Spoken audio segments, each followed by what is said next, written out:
On a une paracha qui est très intéressante, comme toutes les parachiotes, mais il y a quelque chose qu'on peut apprendre spécialement de cette paracha. On parle de deux choses extrêmes. D'un côté, on commence avec le chesed de Abraham. Il va recevoir les malachim alors qu'il vient de faire la Brit Mila, c'est très dur pour lui.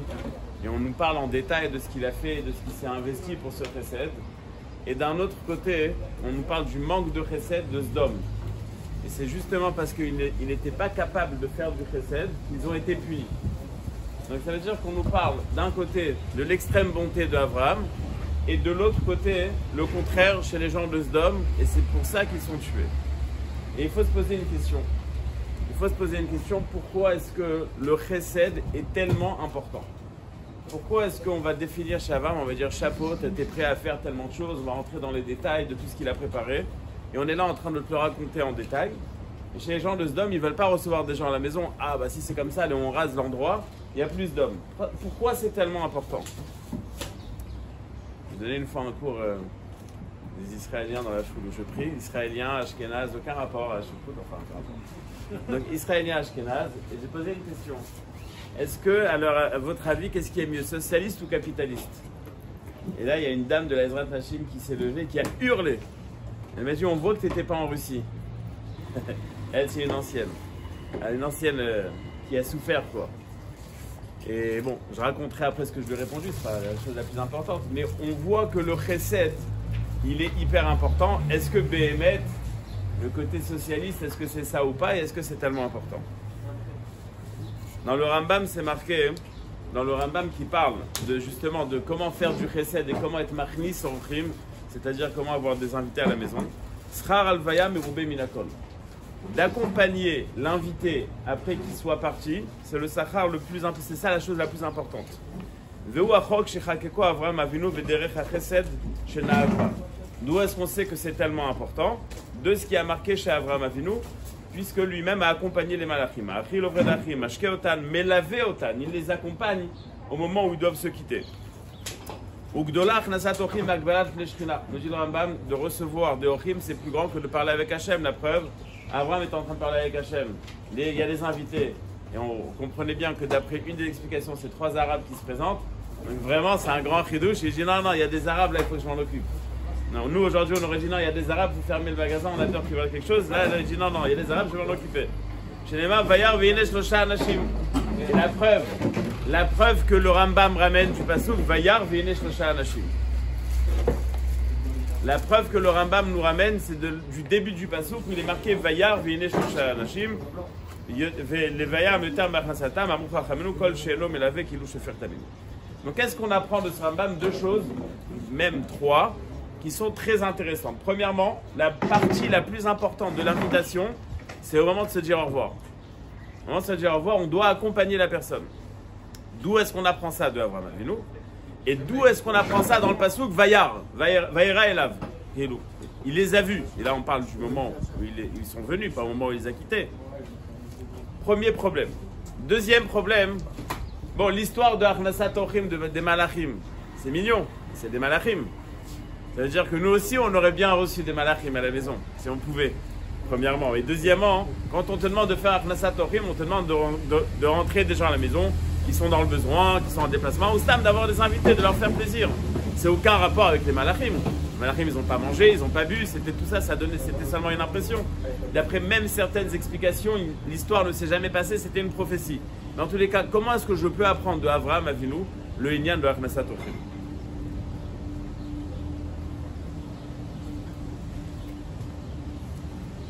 Quand on invite quelqu'un à la maison, normalement, on va bien le recevoir, normalement. Ça peut mal se terminer, mais en général, on va investir pour bien recevoir quelqu'un. Mais où est-ce qu'elle est la nekuda principale pour l'inviter? C'est de ressentir qu'on est content d'être avec lui.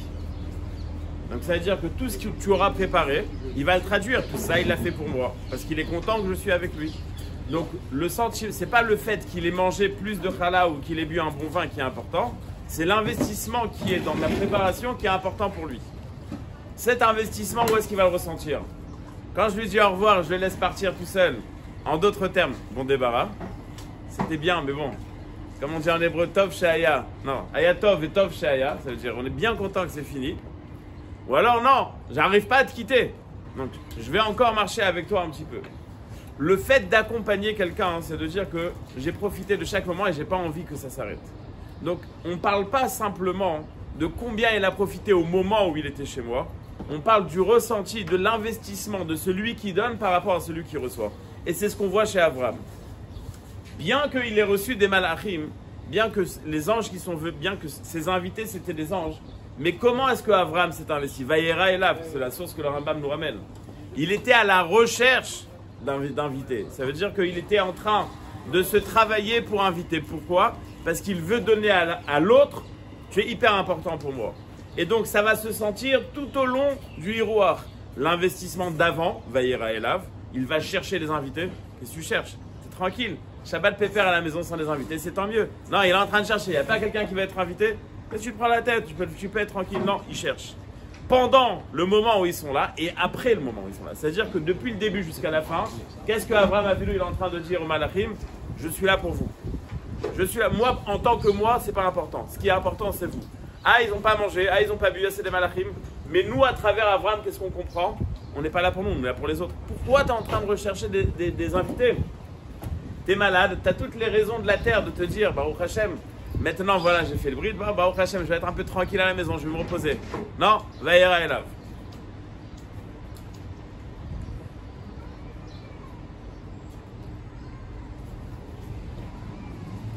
J'aimerais parler un peu de cette Nekuda qui est tellement importante chez le peuple juif. Quand on parle des caractéristiques du peuple juif, une des trois caractéristiques, c'est Gomle Chassadim.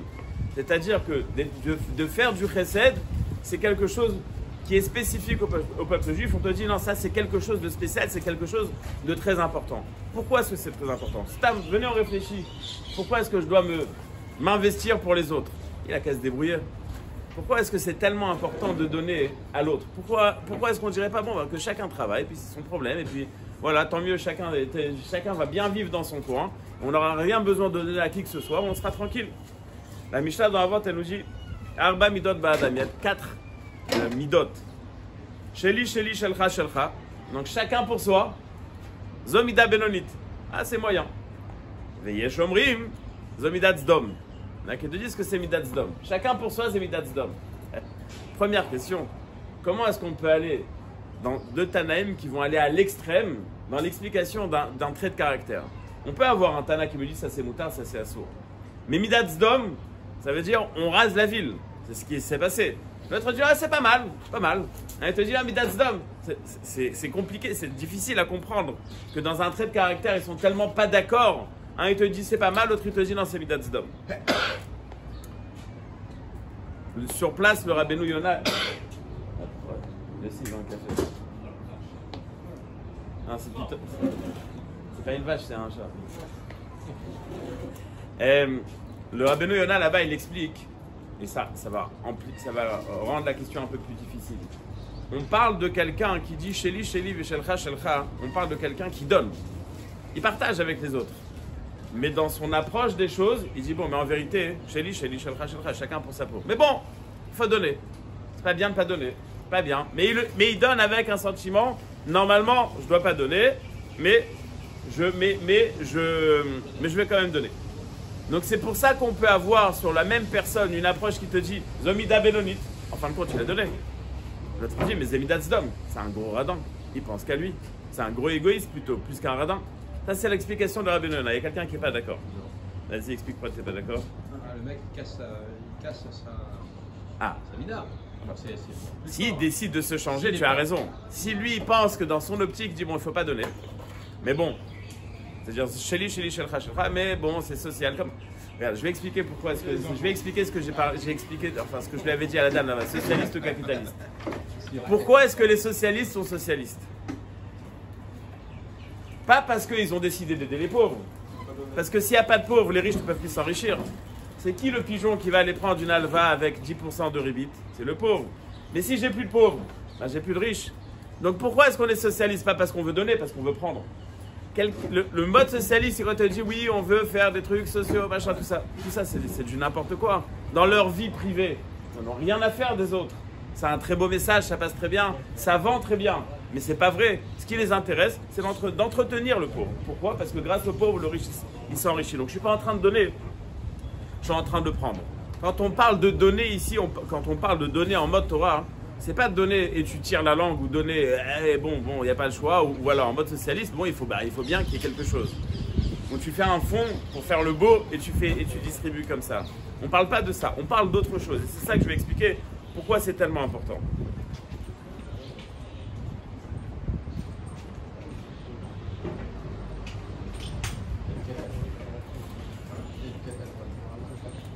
Quoi? Voilà, à la fin du cours, je donne à mon rib. Top. Donc je vais expliquer pourquoi est-ce que le chesed c'est tellement important. Et je vais expliquer qu'est-ce que c'est ce chesed. La Gemara dit comme ça: Kol adam sheyeshbo gasut haruach. Donc tout celui qui est grossier en traduction littérale. Amar HaKadosh Baruch Hu en ani v'hu yocholin ladur be'olam. On ne peut pas habiter ensemble au même endroit. Et donc il a un problème, le pauvre.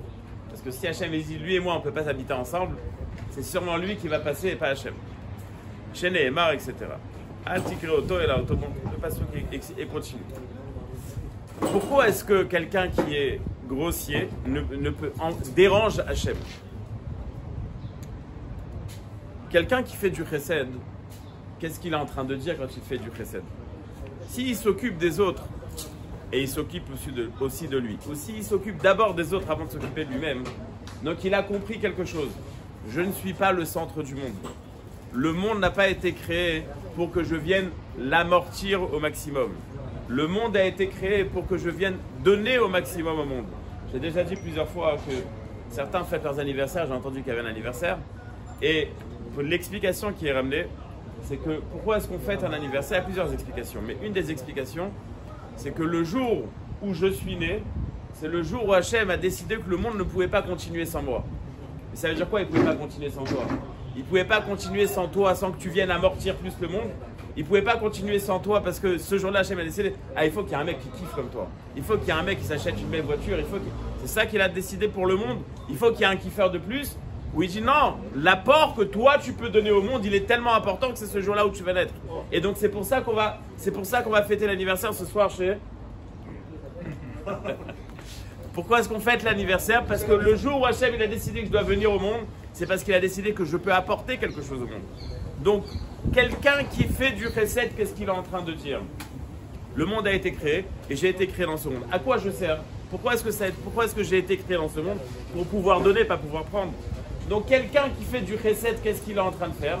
Il est en train de faire... la raison qu'il a d'être, c'est de faire du chesed. Tu n'es pas venu au monde pour prendre, tu es venu au monde pour donner. Donc pourquoi est-ce que le chesed c'est tellement important? C'est pas quelque chose de social, on dit s'il n'y avait pas de chesed alors il y aurait eu des gens qui auraient des problèmes, etc. On n'a pas le choix, il faut équilibrer, etc. Mais toute ta raison d'être c'est de donner. Toute ta raison de vivre c'est de donner. Hachem quand il a créé le monde, pourquoi est-ce qu'il a créé le monde? Messat Yesharim il explique que pourquoi est-ce que le monde a été créé, c'est-à-dire que le bien fait le bien. Et c'est pour ça que comme si on disait Hachem il avait un besoin d'avoir quelqu'un à qui donner. Comme si, parce que Hachem n'a pas de besoin.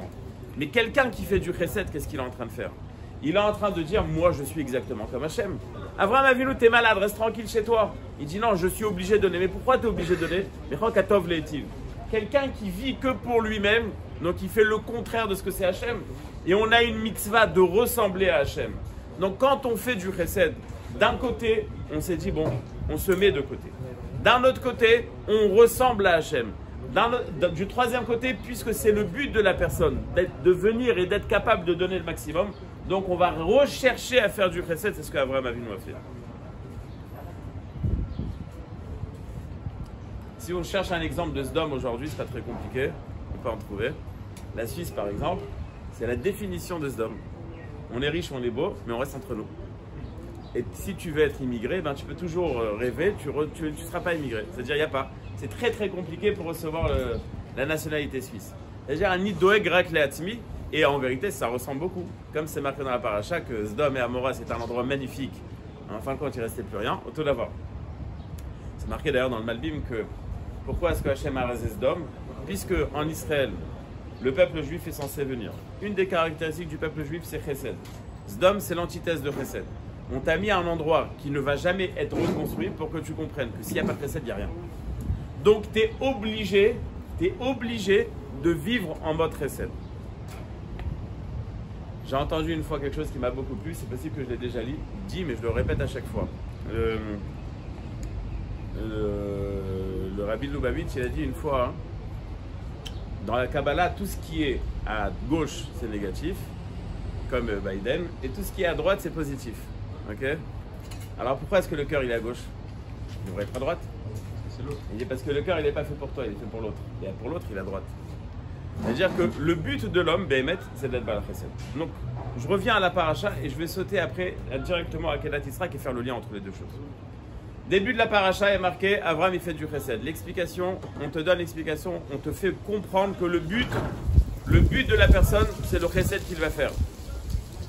Après qu'on a expliqué que c'est ça le but de la personne, on te met en contraste, on te met Sdom. Puisque eux ne savaient pas faire du Chesed, puisqu'ils n'étaient pas capables de faire du Chesed, alors on a rasé Sdom.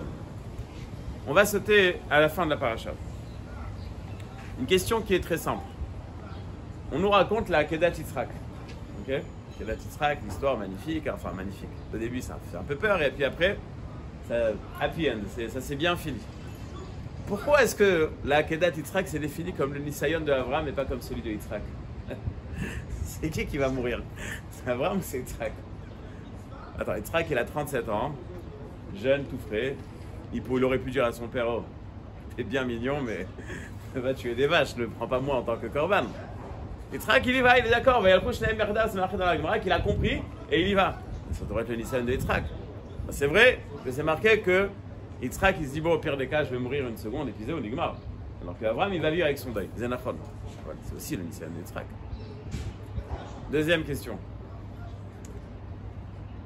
J'ai entendu une fois la question m'a plus choqué que la question elle-même. C'est-à-dire, comment est-ce qu'on peut poser cette question, ça m'a plus choqué. La question a été posée comme ça. C'était quoi le Nisayon de la Kedat Yitzhak? Imaginez, Hachem il vous dit, enfin pas vous, Hachem il dit à quelqu'un, voilà, il faut faire ça. C'est sûr que si Hachem il te dit, tu vas le faire. Non, c'est dur, c'est pas dur. Si tu es sûr que c'est Hachem qui te parle, tu es persuadé, pas de problème. On appelle l'histoire du gars qui est pendu entre. Il est à sa fenêtre sur une montagne comme ça, il est en train de tomber. Et il sent que la branche là, sur laquelle il est attrapé, elle va craquer. Alors il crie au secours, il n'y a personne qui répond. Et tout d'un coup, il entend une voix, mon fils, mon fils. C'est qui? C'est Dieu? Oui, c'est Dieu. Dieu, viens m'aider.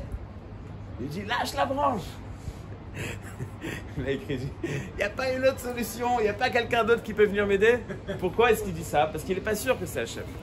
Mais si c'est Hachem qui est sûr, si tu es sûr que c'est Hachem, je te dis à Kedat Yitzhak, c'est pas la question. C'est pour ça que je dis que la question était choquante. Mais c'est une approche, ça veut dire, à partir du moment où tu es persuadé que c'est Hachem qui te demande, ok, donc on te dit, ah, Abraham il a fait à Kedat, c'est normal, Hachem il l'a dit. C'est quoi le Nisayon? Il y a plusieurs explications, vraiment il y a plusieurs explications sur la Kedat Yitzhak. Mais je vais ramener celle du Malbim, parce qu'elle est choquante. Et il ramène, hein? Il ramène comme ça. La Gemara elle dit que Shalosh lo al tabe, je vais le dire en français, c'est plus simple. Il y a trois choses où Hachem n'a jamais pensé qu'il fallait faire cette chose-là. Une des trois choses, c'est quoi? Kedat Yitzhak. Hachem n'a jamais voulu que Yitzhak soit tué. C'est marqué, il lui a dit à Aléoulaola, il a marqué clairement. Le Malbim m'explique que le Nisayon n'était pas de le faire monter sur le Nisayon, c'était de le faire monter sur le Misbéach et de le faire descendre. Pas de le tuer. Hachem a mis Abraham face à une situation où il pensait qu'il fallait le tuer. D'ailleurs, nous, on avait une petite blague comme ça. Il y a marqué que Hachem, il lui a dit, il y a marqué Bincha, Oufra et Yitzhak. Dans le Midrash, c'est marqué, Hachem, il a dit, il faut que tu tues ton fils. Lequel? Celui que tu aimes. Je les aime les deux. Lequel? Il dit Yitzhak, celui qui est spécial. Les deux, ils sont spéciaux. Lequel alors? Il dit Yitzhak. Mais pourquoi est-ce qu'Abraham s'est pris la tête? Il te dit, tue ton fils, prends Ishmael, termine l'histoire, c'est fini. Des Gemara Sipour. Non, il est en train de. Allez. C'est marqué que c'était fait exprès pour lui faire mal au cœur. Ça veut dire celui qui est spécial, Yitzhak, Aoufra, Yechitra, c'était pour lui faire mal au cœur. Maintenant, c'était fait exprès qu'Abraham comprenne qu'il fallait qu'il le tue. Mais en vérité, Hachem, il n'avait jamais voulu qu'il le tue. Qu'est-ce qu'il voulait? On va prendre l'exemple de la Corona, par exemple. Donc, quand on était en confinement, au Hachem, c'était la dernière fois. Ça restera la dernière. On ne pouvait pas aller prier en Betzibourg. Il y a deux approches. Il y a le gars, il dit, yes, je me lève quand je veux, je dors quand je veux, je suis tranquille. Pas besoin de marcher dans la pluie, pas besoin de sortir, il fait trop chaud. Je reste à la maison pépère. Il est content de ne pas faire la mitzvah. Il y a celui qui réagit, il dit, j'ai les boules, j'ai pas le choix. Abraham Avinu, on lui dit, tue ton fils. Tue mon fils. Il n'y a aucun intérêt d'en tuer son fils. Personne ne veut tuer son fils. Aucun intérêt. Donc quand il le fait, quand il est capable de le faire, il le fait 100% parce que Hachem lui a demandé. Mais quand Hachem il lui dit non, non, non, non, c'est bon, lâche, laisse tomber. Il aurait pu dire ouais, super, j'ai sauvé mon fils. Là-bas, il y a marqué Atayadati. Dans le passage, c'est marqué maintenant je sais. Chasarta, tu n'as pas tué mon fils, Mimeni. Parce que moi, je t'ai dit de ne pas le tuer. Ça veut dire que quand il l'a fait descendre du Mizbeach, il ne l'a pas fait par intérêt. Il l'a fait seulement à 100% parce que Hachem lui a demandé.